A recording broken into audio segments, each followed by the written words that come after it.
સીતારામ.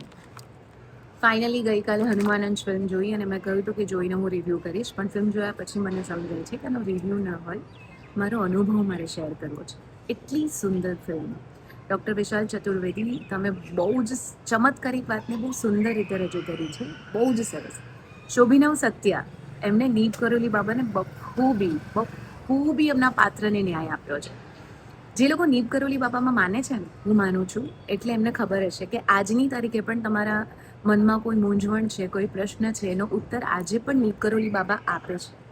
કોઈ સ્ટોરી દ્વારા, પોસ્ટ દ્વારા, કોઈ રીલ દ્વારા એમના ફોટા સાથે તમારી મૂંઝવણનો ઉકેલ, તમારા પ્રશ્નનો ઉત્તર એ આજે પણ તમને આપે છે. મને એવું સમજાય છે કે આપણા સાચા સુપર હીરોઝ એ તો આપણા સાચા સંતો જ છે, અને એમના જીવન પર એક વખત નજર નાખવાનો, એમના જીવનને, એમના જીવન ચરિત્રને એક વખત જીવવાનો મોકો મળે તો એ ક્યારેય મિસ નહીં. આ ફિલ્મ જોવી જ જોઈએ. આ માત્ર એક ફિલ્મ નથી, આ આપણો એક ઇતિહાસ છે. આટલા ચમત્કારિક સંતો આપણી આ દેવભૂમિ પર થઈ ગયા છે, અને આમના જીવનને આપણે જોઈશું ને તો સમજાશે કે એમની પાસે કેટલી બધી ગજબ શક્તિઓ હતી. એમને કેટલા બધા સુંદર કામ કર્યા છે, કેટલા બધા લોકોનું કલ્યાણ કર્યું છે, અને કેટલું સરળ જીવન જીવ્યા છે. અને પાછા હનુમાન દાદા એટલે અતિશય આપણને પ્રિય ભગવાન, જે આપણને બહુ નિડરતા આપે છે, જે આપણી હંમેશા રક્ષા કરે છે. હનુમાન ચાલીસાનું આપણા બધા સાથે એવું એક અલગ કનેક્શન છે.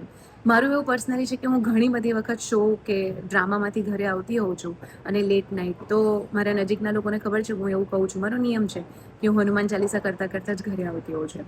તો એવું કહું છું કે હનુમાન દાદા મારી આંગળી પકડીને મને ઘર સુધી મૂકવું આવે છે, અને એ મને લિટરલી અનુભવાય છે. આટલા વર્ષોથી એ વસ્તુમાં હું બિલીવ કરું છું કે મારી આસપાસ હનુમાન ચાલીસા ચાલતા હોય ત્યારે એક ઓરા ક્રિએટ થાય છે, જે મને એકદમ સુરક્ષિત રીતે ઘર સુધી પહોંચાડે છે.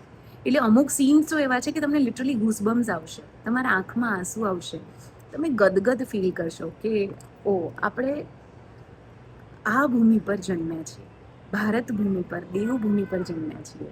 આપણા સંતોની વાત જાણીને ખરેખર બહુ જ પ્રાઉડ થાય. તો અત્યારે બહુ સરસ રીતે ચાલી રહી છે ફિલ્મ, નજીકના સિનેમાઘરોમાં છે જ. ચોક્કસથી સમય કાઢીને જોઈ આવો. સમય મળે તો નહીં, સમય કાઢીને આ ફિલ્મ એક વખત અનુભવવા જેવી છે. તો જોઈ આવો, બહુ જ મજા આવશે.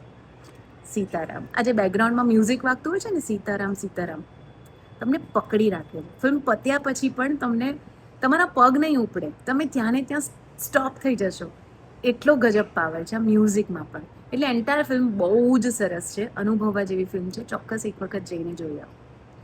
જય હનુમાન દાદા, જય શ્રી રામ.